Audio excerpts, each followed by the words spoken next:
Right now, there's no history in business, no history to speak of in business schools, nor business histories elsewhere in universities and colleges, and no business history in K-12. We want to change that. One of the ventures to create greater interest is our CBH Talks, which we started 3 years ago. Similar to TED Talks, we've discussed the price of gold, fortunes and family feuds, and do CEOs matter? Now let's turn to this year and this session, Ryan Minucha and his Donner Prize award-winning book. It gives me great pleasure to introduce Ryan, who won the $50,000 Donner Prize for the best book on Canada's public policy. I have attended the award dinner for many years, and I cannot remember such a positive reception to the announced winner as this year with Brian. Brian is a Torontonian who received his BA in economics from Yale, magna cum laude, and his JD from Harvard Business School, Law School. His work has appeared in several Canadian legal journals, and he has appeared on the agenda with Steve Paikin.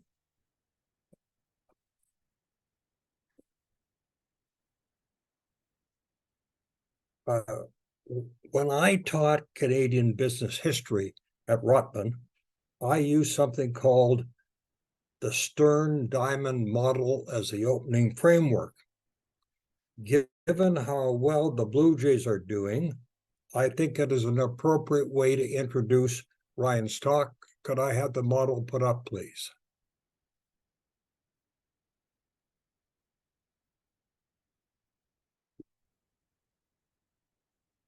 There you see what is necessary for a successful economy.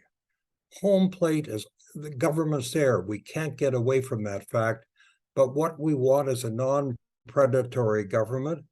And Canada, over the years, by and large, has had that, although there have been some problems recently. First base, you need a sound financial system. And we have had that since the passage of the Bank Act in 1870-71. Second base, enterprising entrepreneurs. And in spite of what some people say, I think Canada is blessed with entrepreneurs. I was in Washington recently and read an American journal that said that Canada was one of the best countries in the world for entrepreneurs. Third base, you need professional managers of sophisticated large corporations. That is where Canada does not do well, and it needs all the assistance it can get, and it would be helpful if there were fewer, if not no, interprovincial trade barriers. So, having said all that, Ryan's talk will give you insights into the story of interprovincial trade from pre-Confederation to the present day, unearthing the intergenerational battles that pit national and local ambitions against one another, as well as the trade-offs that Canadians would have to make to liberalize internal trade. After Ryan completes his talk, I reserve the right to pose the first question, but after that, it's your turn, so be prepared. And just raise your hand and I will respond. Without further ado, Ryan on interprovincial trade. Thank you very much, Joe. Thank you, Tabitha, and thank you everyone for attending. Looking forward to this talk about interprovincial trade barriers in Canada, very topical. My name is Ryan. As I said, as I've been introduced, I'm gonna share my screen here, Tabitha, if that's all right. I think you might. I can also do it without sharing my screen, but it says. Go ahead. I've enabled sharing. You should be good now. Perfect.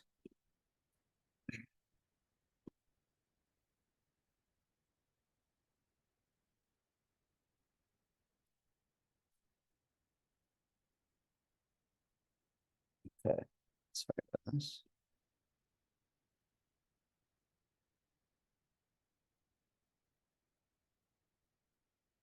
All right, just a few. So a motivational sort of point. I think we've got a very sophisticated audience in the group here.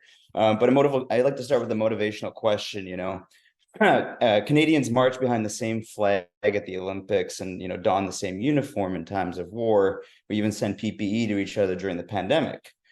So, what should our conception of citizenship, along with our timeless pursuit of maximal economic growth, mean for Canada when it comes to the topic of interprovincial free trade?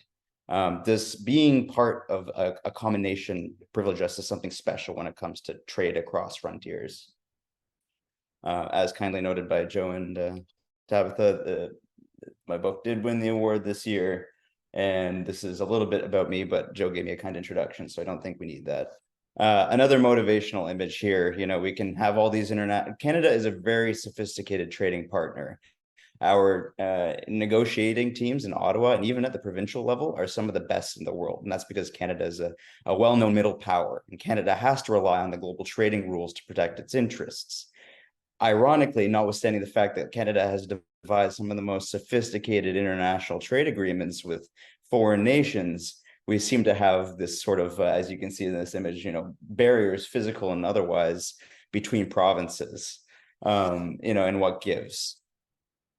Beyond our conceptions of citizenship, there's tons of, Fraser Institute, you guys might each have your own positions on the Fraser Institute, but that notwithstanding, there's tons of literature, especially since the 1980s onwards, using increasingly sophisticated economics to measure the quantum and the size of these trade barriers. And Trevor Tombe, one of the leading thinkers, economists on this in Canada at present, most recently quantified that between 7.8% and 14.5% of prices are inflated. In this day and age where inflation is through the roof, we've got the Competition Bureau cracking down on the grocery sector, and year over year we've got 10% increase in building materials. Is interprovincial trade barriers a source that's wholly within our domain and control to tackle the cost of living crisis? The story of interprovincial trade, this is a well-known one.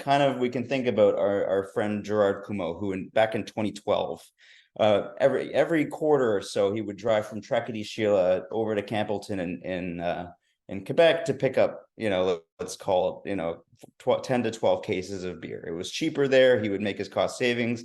He was on a fixed income. Why would he bother paying more if he didn't have to? Reasonable economic principles would say he would do this. But on this fateful fall day, he was followed by the RCMP once he crossed back into New Brunswick, and he was detained and fined for having brought back in excess of the legal limit, which at that time was essentially 12 bottles of beer. And he had 350 in his trunk. Poor guy. So this set off a maelstrom. He found willing partners in the form of the Canadian Constitutional Foundation to take up the mantle. What was the crux of the argument? It centers on this, Section 121 nestled in Canada's Constitution. If we read this literally, let's read it out loud together. All articles of the growth, produce, or manufacture of any one of the provinces shall, from and after the Union, be admitted free into each of the other provinces. On its face, this is calling for free trade. And, let's go even a little bit farther. Let's not take it from ourselves. What were the folks at the time saying when it came to interprovincial free trade? Let's go back to the Confederation debates, the well-documented discussions. We had George Brown. Let us throw down all barriers between the provinces to make a citizen of one, citizen of the whole. We have Alexander Galt coming in here with a similar sentiment. Talking about uninterrupted commerce. Why is this relevant? What was happening just prior to Confederation? In all these folks' lifetimes, within 25 years, in the 1840s and again in 1866, Canada had been subject to fickle foreign trading partners. In the 1840s, the UK repealed the Corn Laws, which, in the defense of Sir Robert Peel back in Britain, was an attempt to resolve the Irish famine. But what it did do was end imperial preferences for Canadian goods. And what happened in 1866? Well, the US abrogated the Reciprocity Treaty between Canada and the US, which was essentially a free trade agreement, meaning that in part because of them trying to nation build, but also in part because of their anger for Canada, the British Empire having sided with the Confederacy throughout the Civil War. So twice in 25 years, Canada had been subject to material upheaval in the way that intercourse flowed outside of the country. And the British North America Act, which essentially was, what created Canada in simple terms in 1867, we can even go to what the Earl of Carnarvon was, how he introduced the purpose of the British North America Act. And one of Canada's founding constitutional documents here, he describes a nation that none of us on this call would recognize, where we have customs houses guarding intercolonial frontiers, tariffs between, let's call it, Upper and Lower Canada. There were literally agents at Coteau du Lac who would stand there and watch the boats pass along the St. Lawrence and making sure that goods that were flowing up and down were sort of within the scope of trade and not violating the rules then in place. So this takes us back to 2018. Gerard Comeau has come back across the provincial border with all of his beer. We have this whole narrative from 1867 where we had this free trade clause. Canada was trying to bolden itself and strengthen its internal economic union as a result of foreign fickle trading partners. And he gets slapped. What had happened was that New Brunswick had a provincial law saying that he couldn't bring more than 12 beers back across the border. And that's what he violated. That's what the RCMP, which was, under contract to the New Brunswick government, was getting for. And so, how does what happened to Mr. Comeau align with our historical understanding of Section 121 and of what that literal constitutional clause says at Section 121?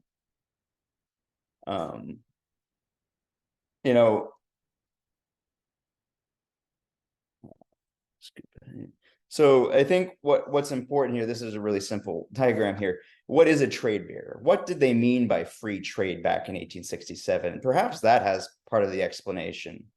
And in fact, if we look at some of the early decisions, Supreme Court decisions prior to Comeau, we see a Canadian Supreme Court, especially in the early part of the 1900s, for whom free trade really was a question of was there or not custom duties and tariffs. The concept of indirect discrimination, of a non-tariff barrier to trade, really had not entered the vernacular, and it really didn't enter in even international trading vernacular until the Kennedy round of negotiations at the WTO in the latter part of the 20th century. The direct discrimination where you literally have a tariff posed 17.5% on foreign articles of textiles versus this more indirect one where it looks like there could be like a legitimate reason for the rule, and yet it's got a trade barrier. And so taking this to Comeau's situation, what was the argument that New Brunswick pledged in front of the Supreme Court? They essentially went for like a public health argument. They didn't quite make it so exquisitely, but they were essentially saying like, we need to be able to control the supply of liquor in the province because, by extension, we think we have a better hand on keeping alcohol out of the hands of minors. We think we can guard against overconsumption. But really, I think what is really underlying their whole struggle and why they fought tooth and nail and why other provinces sort of weighed into this effect was it was really about protecting their revenue and protecting control and supply of alcohol. Just look at these numbers here, 170 million in profits for the New Brunswick Crown Corporation from the sale of alcohol, and their HST at 40 million. Like those are hefty numbers for New Brunswick to want to fight with at the Supreme Court for. So what was the ultimate decision? Where are we now? And then, how can we kind of think about where we are and how did we get here? Right, as of the decision, New Brunswick sort of held that, let's take a step back here. There have been really 5 or 6 big decisions on the topic of the Section 121. What does Section 121 mean? The first one was a 1921 prohibition era decision on whether or not someone could ship alcohol to a dry province. And most recently, we've got Cuomo, who was trying to buy beer from Quebec. So really, alcohol seems to undergird a lot of the Section 121 free trade clause discussion. But the essential judicial test that we're sitting at now is it's two parts. One is, does the law, like New Brunswick's law, impose a cost by virtue of the good entering another province? In this case, yes. The cost was literally infinity. You couldn't bring it in. That was the cost. It was self-evident on its face that 121, or that the New Brunswick law passed first part of the test, meaning the second part. What was the primary purpose of this restriction of trade? And in the Cuomo decision, the New Brunswick law, which they kind of a little bit of smoke and mirrors action, claiming a public health argument, seemed to appease the Supreme Court. And Supreme Court, quite frankly, in all fairness, did not want to get into the middle of something where essentially, if they ruled for unfettered free trade, they were inviting a whole reckoning and upheaval of the constitutional fabric of the country, in full fairness. And that was not something they were going to do. That was something they could and should rightly punt back to the legislature. That's not for them to do. So the question then becomes, we've got this new test. What is the primary purpose? Which is quite interesting, a real development. And I think I'm just going to stop sharing one quick moment here. When it comes to primary purpose, where did this primary purpose concept come from? And I think that what's interesting is many of us on this call might remember the fabled Justice Ivan Rand of the mid-20th century, who came out with decisions he was a foremost thinker on this topic, that you could have trade barriers that were not interprovincial trade barriers, or that were not tariffs, rather, something a little bit more subtle. And this was really a continuous change, because up until, let's say, the 1910s, 1920s, the primary source of revenue for all governments was the tariff.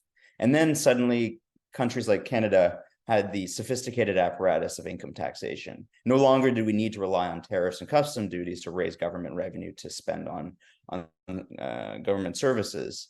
And so the use of the tariff increasingly became a hostile measure, because foreign nations, foreign trading partners knew that wasn't the sole reason why you needed to raise revenue, and it was discriminatory against imports. Go and raise revenue from taxation of businesses or personal income. Don't raise it from merely the event of goods or services crossing a border.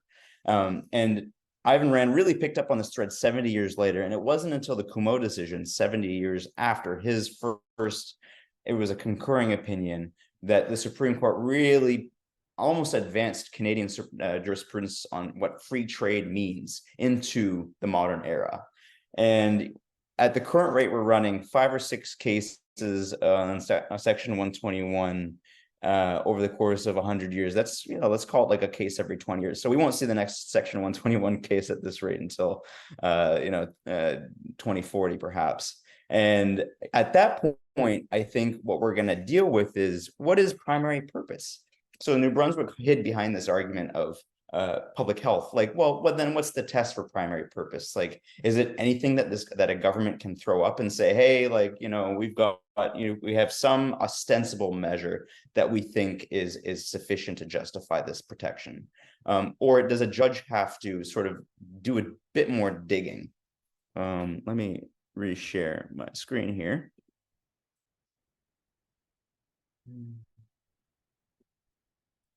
One question might be, for this concept of primary purpose, who is optimally positioned to decide? Do we want appointed, so non-elected judges who have never spent a single day in their lives on the topic of policymaking to be playing Monday morning quarterback on whether or not a law instituted by New Brunswick, say, for example, this liquor law, do we really want them playing Monday morning quarterback and saying, oh, well, this looks a little bit more discriminatory. We think you could have achieved your public policy ends with a different device.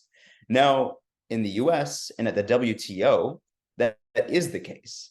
It is the case that at the WTO in the US, the judicial test essentially allows a judge to come in and say, and I'm paraphrasing here, coming in and saying, was there a less restrictive means of instituting the same, achieving the same objective? Can you achieve your public policy aims without interfering in trade as severely. And I think that in Canada, we've got the charter introduced back in the 80s. And that is something that Canada has introduced with the Oakes test, which is when there's a violation of a charter right, a judge is allowed to come in and say, did the law or regulation justifiably infringe on that charter right? Or was there a way that the province or the federal government could have achieved its same objective with a less charter right infringing measure? So we already have the precedent in Canada where a judge is allowed to do a bit more searching and be a little bit more critical about what governments present to them as the justification for public policy. So in this case here, I'm no designer of public policy, but it wouldn't be very hard to find someone to say, well, if your true objectives were public health and keeping alcohol out of the hands of minors, to what extent could we have achieved those same goals while allowing Mr. Comeau to bring in as much beer back from Quebec as he wanted to?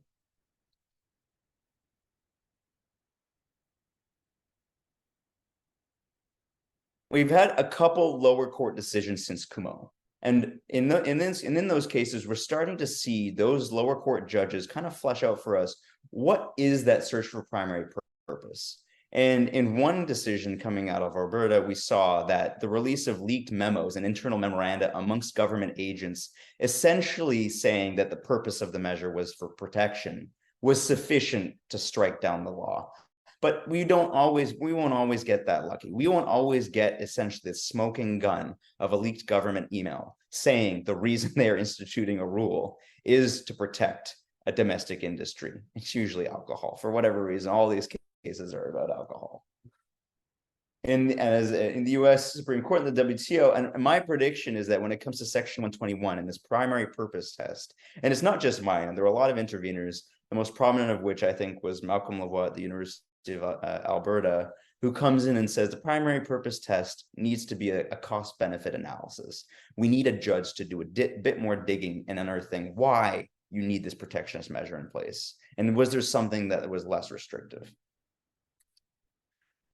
So 121, it has been clear, not even before Comeau, that 121 itself was inadequate for our purposes. And so for that reason, even during the Charlottetown Accords, Canada was a pan-Canadian approach to reinvigorating what Section 121 meant.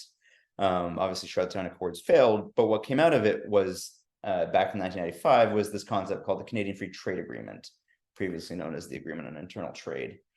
The WTO has a beautiful campus out overlooking Lake Geneva in Switzerland, and Canada's CFTA has a secretariat housed in a sort of a out suburb of Winnipeg. It's not quite the same, but they kind of serve the same effective function, which is to perform administrative duties for a pan-Canadian or a pan-nation solution political agreement. They're housing the political agreement and facilitating it.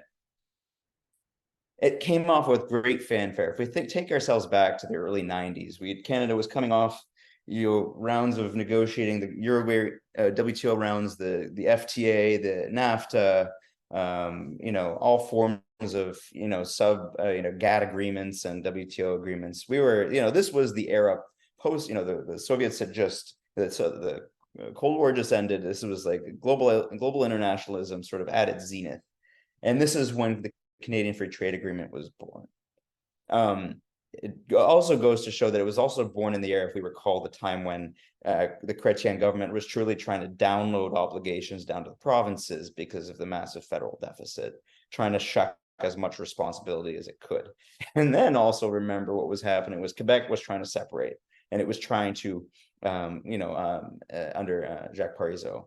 And the beautiful thing about the Jacques Parizeau episode was that for once, Quebec was truly aligned with the pan-Canadian internal trade agreement, because the separatist governments and the liberal government, or liberal government was essentially saw the CFTA as a way to maintain economic relations with Canada should it leave the union or the federation. Since 1995, we've had 13 disputes, 2 of which have gone on to an appeal. As we look at this list, there's a lot about dairy, a good amount about mostly dairy.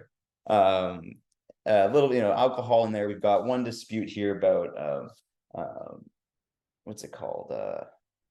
Crane operator. That was their one and only, really. I mean, there's also the accountants, but labor mobility issues. What is the CFTA? The CFTA is it's buttressed by three undergirding concepts. One is a national treatment principle, meaning that Ontario has to treat Quebec imports just the way as well, just as good as it would treat domestic Ontario goods and services. It's got the most favored nation provision, meaning that Ontario has to treat Quebec and Manitoba goods the same. They can't privilege one provinces over another when it comes to their domestic marketplace. And we've got the legitimate objectives exception, meaning that, when push comes to shove, especially like everything went out the window during the pandemic. The CFTA has all of these regulations regarding or rules and agreements regarding procurement. But when governments were simply trying to get masks in people's faces and respirators into hospitals, procurement obligations went out the window under the sort of the emergencies exception.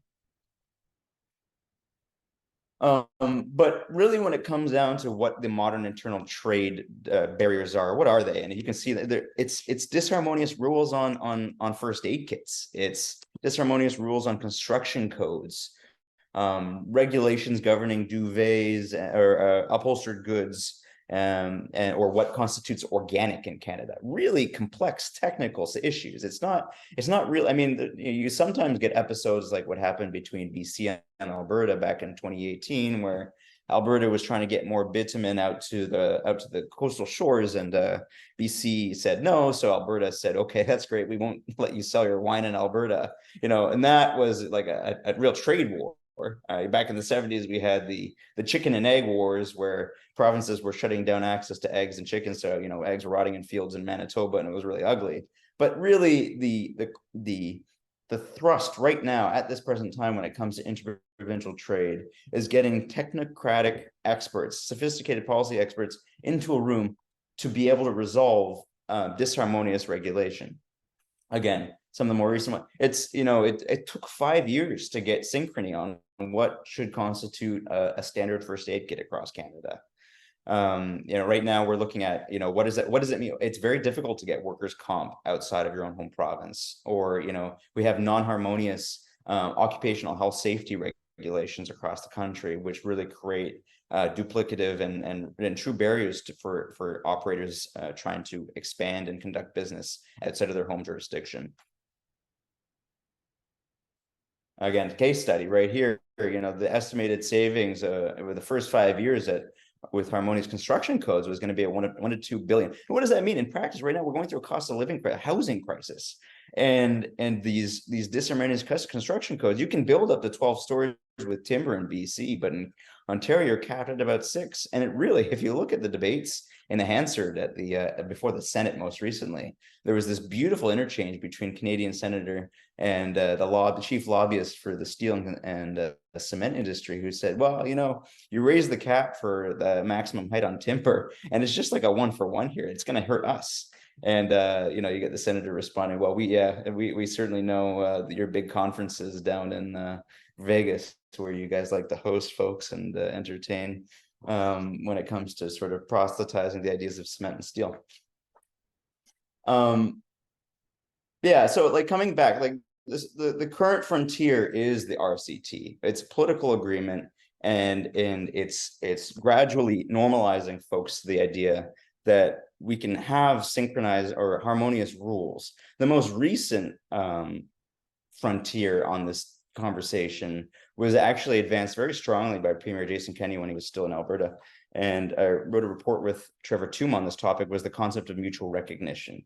It's one thing if we've got like a foreign national who was trained in medicine somewhere else in the country, or not in the country, elsewhere in the world, where we don't really understand their educational practices, coming and trying to practice in a certified profession. It's another thing where we have a car that was certified, it's emission certified in BC, The owner moves to Alberta because he's relocating for his job. And Alberta says, oh, you got to come and recertify that car and get it emissions tested again.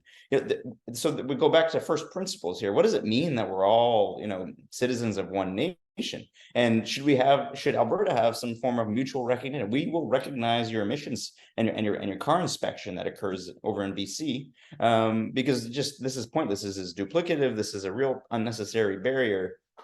I mean, we know who's going to gain in that one, so long as that barrier is in place, or as the auto dealership industry.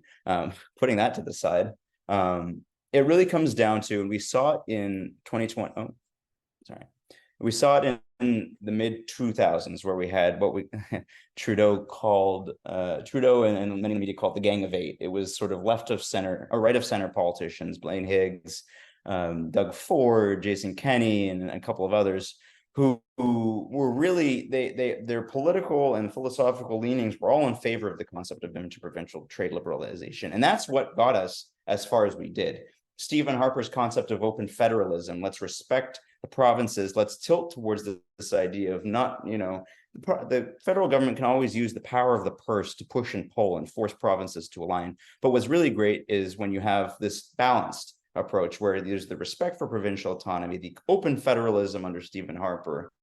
At the same time, you're advancing the needle and liberalizing. You're getting those first aid kits harmonious. Standards. There was this great study, and I think it was in the late 90s, looking at, it was an international trade barrier. The maximum length for a truck was the bed of a truck in the US was 48 feet or 53 feet. And in Ontario, it was 48 feet. So what was happening was at the border, these trucks, you were having to move the payloads from a 48-foot or a 53-foot truck to a 48-foot truck. And that was costing the trucking industry on the order of $100 million a year because of this crazy disconnect between what was possible in the US and what was possible in Ontario. And I know that's an international barrier, but in Canada, we have this example of the liftable axle, where essentially you guys have seen it on the highways, where if you see a set of wheels that are sitting above road and are not actually rotating on the highway, that's a liftable axle. And it's supposed to be able to display or whatever, reallocate the load across the bearing of a truck. Anyways, the point of this liftable axle conversation is those rules are not the same across Canada. So we have different provinces with different liftable axle regulations, meaning that you can't use the same truck in every jurisdiction. And so, there's obviously reasons why you might have that. There you've got like the mountainous roads of Alberta and BC that need a special type of truck. You've got some very thin pavement in Manitoba to account for the permafrost and the way that the road freezes and thaws throughout the course of the winter. It can't be the same materials what we see in Ontario. That said, there is a way to bring to harmonize, and it comes down to having that political will from the center, from the premier's offices and from the prime minister's office to actually will something into existence. So I realize I've been talking a lot, and I'm excited to get to questions because I feel like we'll have a great lively discussion here, but I'm going to end with sort of where I see the story going. The story goes off in a number of directions. When it comes to the constitutional front, Section 121, I predict that we're going to have another case in 20 years, and we're going to further move the needle and strengthen what the tooling is at the Supreme Court to strike down a trade barrier. And I think we're going to get a bit more aggressive on what trade barrier is. I think that Canadian jurisprudence seems to show that it lags international conceptions of free trade by between 50 to 70 years. So just give it a bit of time there. When it comes to the internal free trade agreement, that one really comes down to internal consensus. And I think that there is a path forward. And I think it comes down to being able to put into dollar terms the cost of these barriers on housing. We saw a $1 to $2 billion overlay on construction costs by not having disharmonious rules, and there being some adequate pressure from consumers and industry. And I think, and just as one case study on that one, direct to consumer alcohol. Like right now, it's great. After Cuomo, we now suddenly, because the provinces got together and lifted the cap on how much we can bring back in our trunks, pretty much to unlimited numbers. Now the next frontier is like, hey, why do I have to drive to the other province? Can I just get, like, if I live in BC, can't I get that Niagara winery to send me that alcohol instead? I don't want to drive over, but I still want to taste it. And finally, after about a decade and a half, that has formed part of the federal budget action plan on interprovincial trade. We've seen it crystallize in action form. And so what we can take from that is things happen, but they happen a little glacially in this, and it takes a while to normalize people because there are losers when it comes to liberalizing trade. You're going to have some BC wineries who don't like the fact that you've got Niagara wineries with better access to their consumers locally. So with that, I realized that there was a lot of content, and would love to open it up and hear what folks have to say.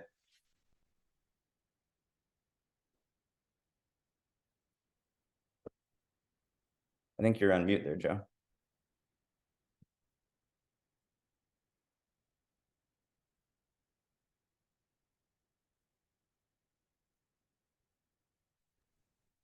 There, is that better? Perfect. Ryan, you showed us what it was like the very beginning in the British North America Act, and you've talked about what it's been like since then, but in your research, did you find an improvement, or did it go the other way when Canada finally got its own Supreme Court, rather than having the final decisions made by the law lords of the Privy Council in the United Kingdom? That's a great question. And I think there's this great scholar of Canadian institutions, Professor Savoy, and he kind of has this thinking, and I'm aligned with it, is, when we think about the origins of the British North America, Canada's constitution, the origins are from a unitary state, the United Kingdom. Didn't have provincial sub-jurisdiction, didn't have this concept of dividing heads of power between the federal government at Section 91 and provinces at Section 92. You don't have this division. And so you had this constitution from a unitary state superimposed on a Canada, where the primary focuses were twofold. One was, how can we smush English and French together? And two, how can we build a national railway and sort of kind of take us up a level from us as I think Prime Minister John Macdonald goes something about I'm tired of dreary colonial politics, like, let's bring ourselves into sort of the next generation here, in terms of, we've seen what the US just did in binding together. We know the errors that went through. And as a result of this, the Section 121 seems like it could have been massaged into the rest of the Constitution a little bit better. So when we have this idea of not even like the Judicial Privy Council, which we didn't chuck until middle of the 20th century, and suddenly get our own Supreme Court as the highest level of so you have drafters of Confederation who grew up or are far more familiar with the concepts of the unitary state, and probably didn't account for the complexity of the modern administrative state and the growth of the social programming that would come out starting the 1950s onwards. Could never have anticipated that. And the repeated instances of clash and jurisdiction between provinces, the federal government, and provinces between one another, could never have anticipated that. So there is that shortcoming to it. But the Privy Council also, you're right, like, didn't live in a world where they were encountering federalism tensions. And so for them, the idea of the second Section 121 case was Atlantic Smoke Shops. It was essentially about whether a tobacco shop in New Brunswick was allowed, whether the New Brunswick government could put on a provincial sales tax on tobacco products in New Brunswick. And this, the lawyer for New Brunswick was this guy who helped extradite Ho Chi Minh, and he was sort of he was a very fascinating guy in his own right. And so here he is, this guy in London representing New Brunswick before the Judicial Privy Council, and saying essentially, like, this is not right, but using the 121 argument as a way to guard against the ability of New Brunswick to allocate a provincial tax. And so, in short answer to your question, yes, there's been developing sophistication internally, because I don't think the Judicial Privy Council truly appreciated what it meant to have provinces inside of a federal state. Thank you. All right, I'm looking around for questions. Howard, why don't you kick off? Thanks, Joe. Good to see you. And Ryan, thank you for that presentation. One thing that occurs to me, because we've certainly heard about interprovincial trade barriers forever, which makes me think there are certain immutable laws of physics, as it were, when it comes to Canadian business. Think of, the national securities regulator, softwood lumber. You mentioned dairy, supply management. I mean, these things just don't go away. They never go away. And it strikes me that governments like to deal with shiny objects. Mm. And this isn't a shiny object. Mm-hmm. Even though it's painfully obvious. I mean, you could, when you put up those numbers about, what was it, 7.5 to 14% higher, I mean, that could snuff out inflation in a second. But it's not a shiny object. Yeah. How do you turn it into a shiny object? Yeah. So on that immediate point, Jason Kenney, he had a really, you would align with him on this. And he said, when you're putting out and he was the poster child for interprovincial free trade. Like, I think in the last 25 years, he's been the best thing that happened in interprovincial free trade. And he said, when push comes to shove and you have finite political capital, interprovincial trade barriers is usually not, you're probably putting out another fire. Because it required, often what happens is you have two line ministries that are at opposite sides of an issue when it comes to liberalizing. You'll have, one department, when it comes to international trade, there's these scholars who would see that Ag Canada, whose mandate was to ensure the, the increased export of Canada's seeds abroad, in tension with other ministries of agriculture who were tasked with supply management. And so you didn't want to open up you didn't want to give foreign counterparties because you knew that at the end of the day, as we saw with USMCA, you're going to have to give up dairy access, or give up dairy protections rather. But I think that in the early 90s, when Charlottetown had failed, when the Meek Lake had failed, I think Canada was in search of a nation building exercise. And I think that's why the CFTA's early form worked, because we needed a win. I think that's what it was. There was so much sustained momentum, and we just needed to say, hey, we got something across the line here.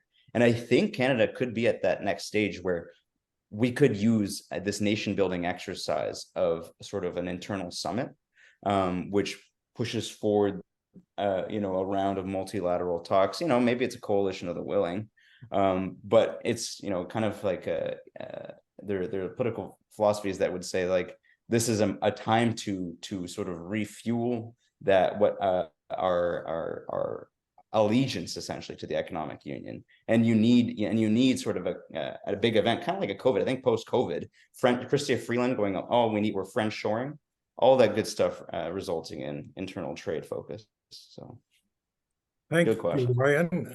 Next, Zachary, and Zachary will be followed by iPhone 6. Thanks, Joe. Hi, Ryan. I did have to step away for a moment during your presentation, so I apologize if this was covered. But you mentioned the not lack of political will, but limited political capital. And on the other side of that, you have concentrated industry groups that get certain benefits from restricted trade between provinces. Is there hope for getting these knocked down when the incentives are so misaligned? That's a good question. And they've, the scholarship over the past 20 years of, what has and hasn't worked. That's a really good question. What has and hasn't worked when it comes to international trade agreements? It's one thing to come to an agreement. It's a whole other beast to actually implement it. Like, you can have two parties that pledge to harmonize when it comes to telecommunications regulation or pharmaceutical regulations. But if you don't have, like, the FDA, or in Europe's case, the European equivalent to the FDA, actually, crystallizing, memorializing that agreement, it doesn't really matter. So that there's like a practical challenge on that. When it comes to having interest groups who are so inimically opposed, I think you're absolutely hit on head on the nail. Like it comes down to oftentimes political constituents managing to, it's a political calculus question. And so long as dairy is as strong as it is, you're going to continue to see, the supply management. But like we're making headway. Like when it came to construction, that was significant headway that we were getting harmonization. When it came to what does organic labeling mean, Quebec held out and said organic labeling, organics need to still involve soil. Fair enough. You can't have hydroponic grass constituting organic in Quebec under the Quebec labels. Fair enough. That's their decision. Maybe Quebecers think soil is an inextricable component of organics. Fine. That's what we signed up for when we have 13 jurisdictions combined in a federal state. We want to respect those kinds of differences, otherwise we'd kind of crumble. But in short answer to your question, like there's some like low hanging fruit that's just a product of inertia. Let's think about first aid kits. Let's think about the fact that gas fitters don't have equal. A gas fitter in Newfoundland has a heck of a time being a gas fitter in British Columbia. So not all are the same, I suppose. Good question, though. Okay, iPhone 6. Hi there, this is Jeremy Mosher, otherwise known as iPhone 6.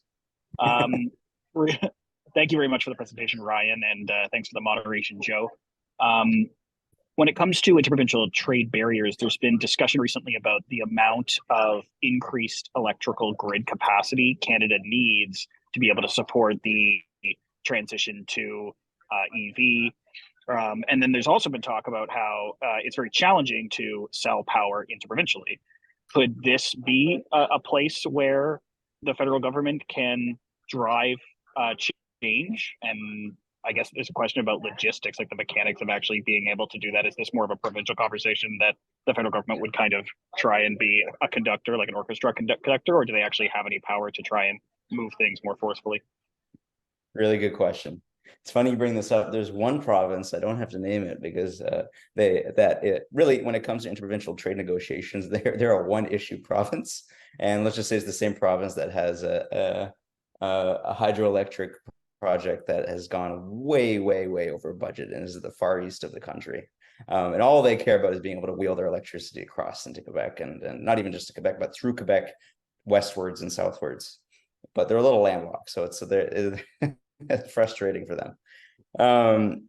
Question is really coming down to sort of what is the role, perhaps part of your question, what is the role of the federal government in this situation? And Brian Lee Crowley, who's the executive director of the Macdonald-Laurier Institute, and Brian Pallister, who was the former premier of Manitoba, both had this grand bargain back a couple of years ago where they said, we're going to increase the federal healthcare transfers to the provinces. And in return, you have to liberalize. Liberalize, they didn't really specify what that meant at that point in time. In this situation, it could be the federal government says, oh, we'll hike your healthcare transfers if you allow for the wheeling of electricity across provincial boundaries. And make it work. Essentially, let the power of the purse, the power of fiscal incentives draw provinces back into the concept of an economic union. And I think that's persuasive because I think when provinces have, going back to Zachary's previous question about interest groups, when provinces are faced with interest groups who have keen interests, but then they have these purse strings being dangled in front of them, I think that's a way to help overcome capture by interest groups, is when you make it worthwhile.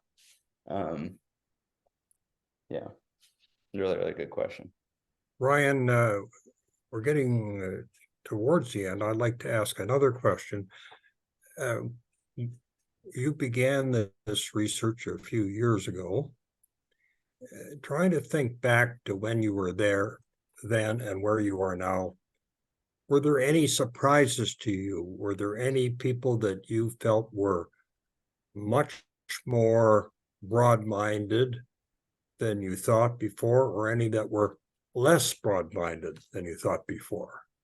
Interesting. That's a really interesting.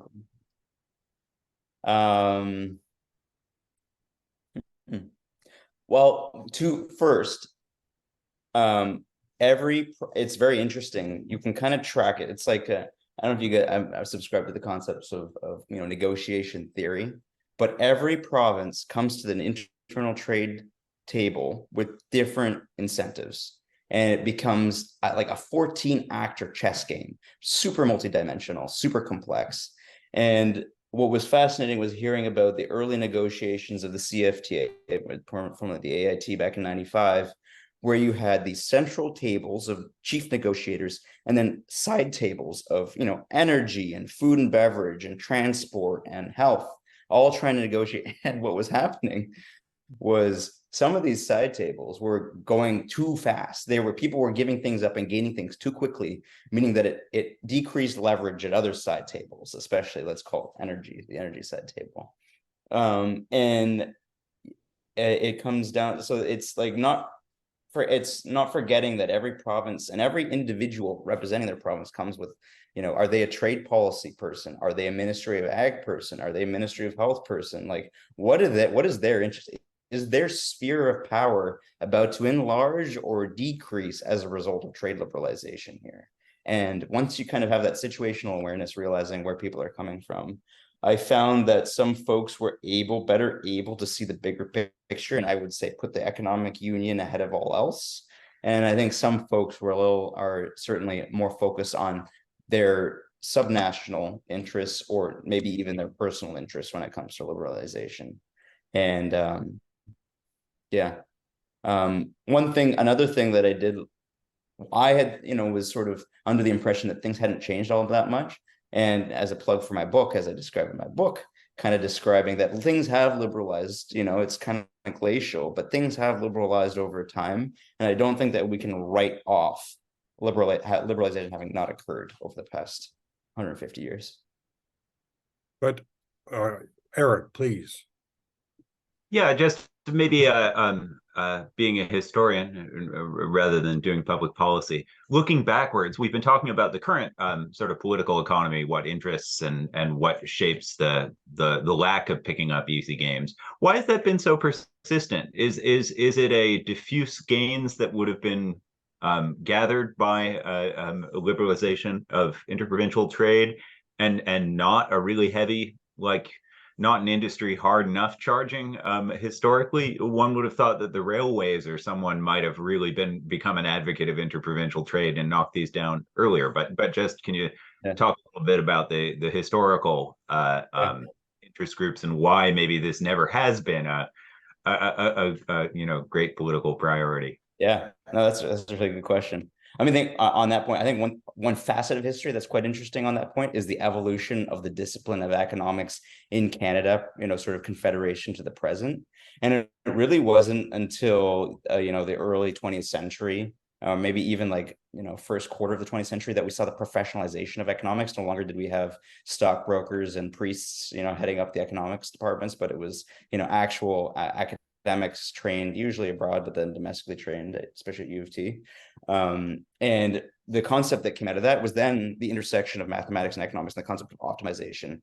And how do we optimize the frontier, our growth frontiers? And that really, the concept of optimizing one's economy is also, I think, in our vernacular, kind of would come after the era of the railroads. I don't think that economists and political economists thought of general GDP. My argument is I don't think that they perceived it in the same way as we do now about how can we optimize GDP growth?